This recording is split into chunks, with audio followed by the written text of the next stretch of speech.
안녕하세요. 폐암 사기를 자연치유하고 있는 저는 피그말리온입니다. 여러분들 명절 잘 쉬셨나요? 저도 친정과 시댁을 먼저 갔죠. 시댁과 친정을 왔다 갔다 하면서 명절을 잘 세고 오늘 이제 영상을 찍는데요. 제가 명절을 쉬면서 저희 지인분 한 분이 그 삼중음성 유방암 진단을 받으셔서 이제 거기에 대해서 그 상담을 했던 내용과 그 다음에 그 또 저희 아는 분 중에 한 분이 저한테 상담을 요청해 왔어요. 폐암 사기고 뼈전이랑 뇌전이가 됐는데 이제 뇌는 방사선 치료를 받고 좀 좋아졌다고 했고 이제 뼈전이도 어느 정도 그 방사선 치료로 잡힌 상태에서 다시 세포 독성 항암을 할까 말까에 대한 이제 상담을 저한테 해오셨는데 그 세포 독성 항암제가 이분의 암에 들을지 안 들을지도 정확하지 않다라고 제가 들었거든요. 그래서 이제 이 두 가지 사례를 가지고 제가 그 항암제가 제가 배운 항암제는 이런 거다라는 말씀을 드리면서 저라면 이제 항암은 하지 않겠다. 앞전에 말씀드린 만약에 삼중음성 유방암인 한우 분한테는 수술을 하고 항암을 하고 방사선까지 해야 된다라고 하시더라고요. 근데 그분은 이제 기수로는 되게 약해요. 1기라고 하더라고요. 그런데 삼중음성 유방암이기 때문에 그 항암도 하고 방사선도 하라고 했다고 하는데, 만약 저라면 어떤 수술은 하되 그 항암과 방사선은 하지 않겠다라고 말씀드렸고, 하지만 불안하면, 그리고 뭐 저의 결정을 그분이 제 이야기는 참고만 하고 본인은 스스로 결정하시라고, 그 암에 대해서는 스스로 공부하고 자신의 책임 하에서 치료에 응해야지 누구 말을 듣고 할 수 있는 부분은 아니에요. 목숨을 담보로 하는 거기 때문에. 그래서 제가 그런 말씀을 드렸고요.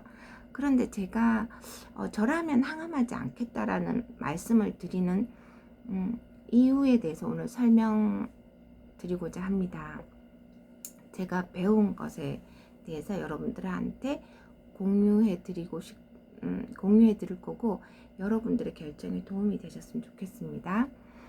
우리가 보통 항암제라고 하면 그 빠르게 증식하는 세포들을 이렇게 죽이는 거라고 여러분들도 알고 계시죠? 저는요, 처음에 폐암 2기 A를 진단받고 항암을 할 때 항암제가 이런 건지조차도 모르고 항암을 받았어요.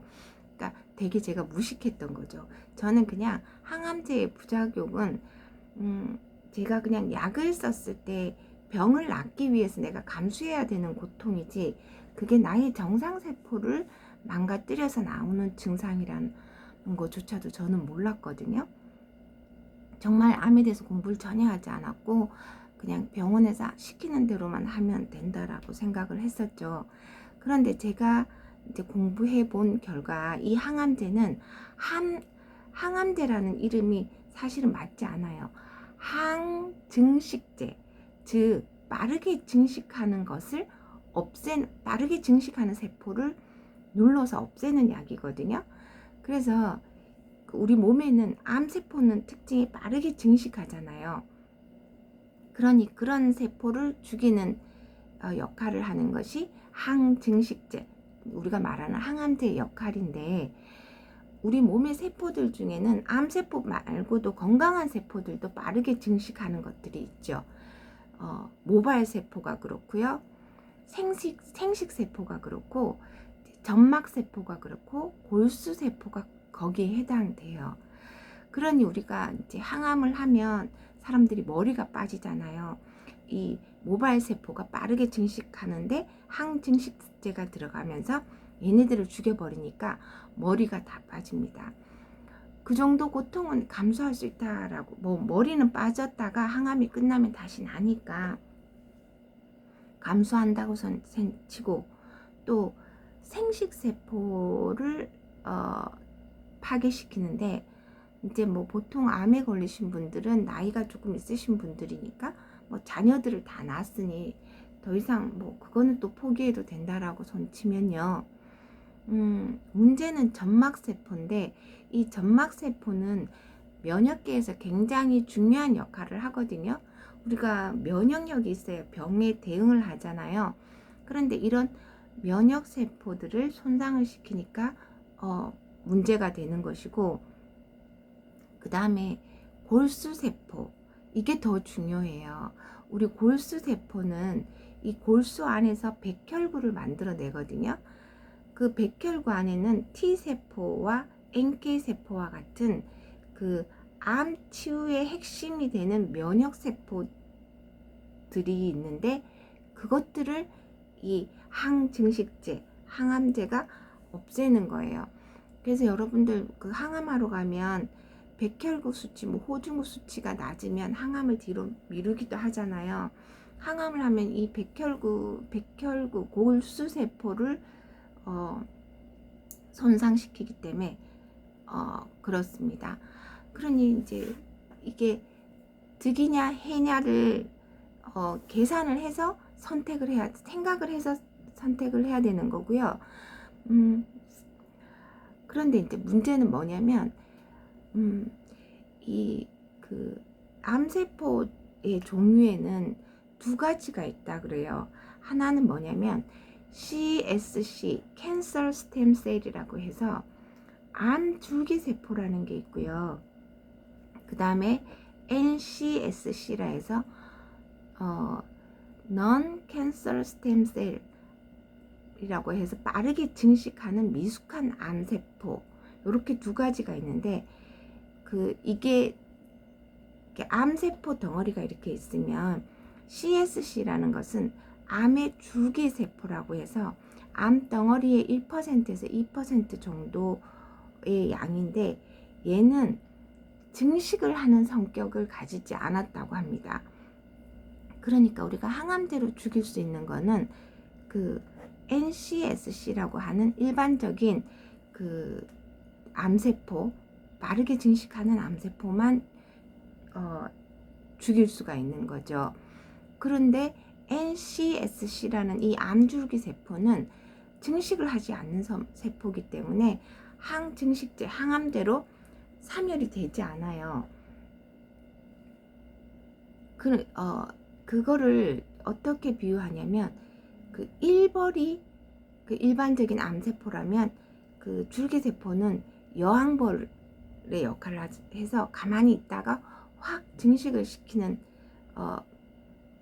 역할을 하는 거라고 보시면 되는데, 이제 항암제로 이 암세포를 없앤다 하더라도 암줄기세포는 남아 있는데, 이 암줄기세포가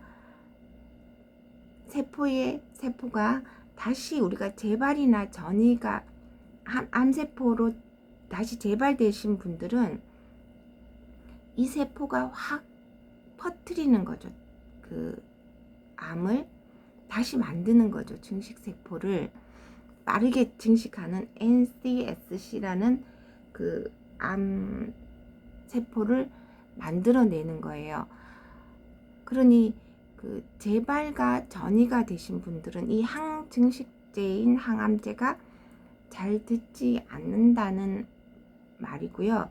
그 유방암 중에서도 3중 음성 유방암이 이 암줄기 세포가 있는 그런 암이라고 저는 알고 있거든요.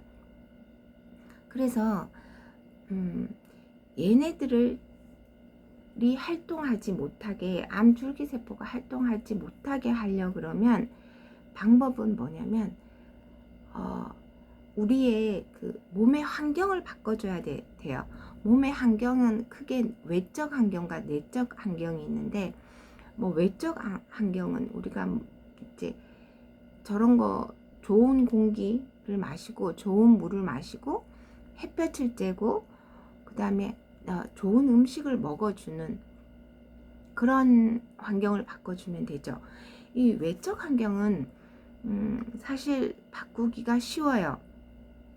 그런데 문제는 이 내적 환경을 바꿔야 된다는 데 있거든요. 이 내적 환경이 우리가 스트레스, 그다음과 갈등이 이 내적 환경에 해당하는데, 이제 이런 것들을 바꾸기 위해서 우리가 이제 암을 바꾸려면 제가 습관을 바꿔야 된다. 그리고 그 히포크라테스도 그래 말했다 했잖아요. 고치지 못하는 병은 없다.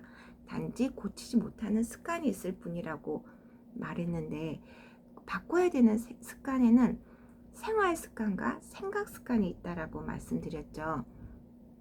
그 중에서 이 생각 습관을 바꾸는 게 이제 우리가 해야 되는 근본적인 습관의 변한 거, 암의 치유인 거예요. 근본적인 암의 치유는 이 생각 습관과 생활 습관을 바꿔주는 데 있다. 생활 습관은 정말 잘 하는데 암 환우들이 이렇게 무너지는 경우를 보다가 보면 자연 치유? 이건 아니다라고 생각하실 수 있는데요. 사실은 우리가 생각 습관이 좋지 않으면 아무리 생활 습관이 좋아도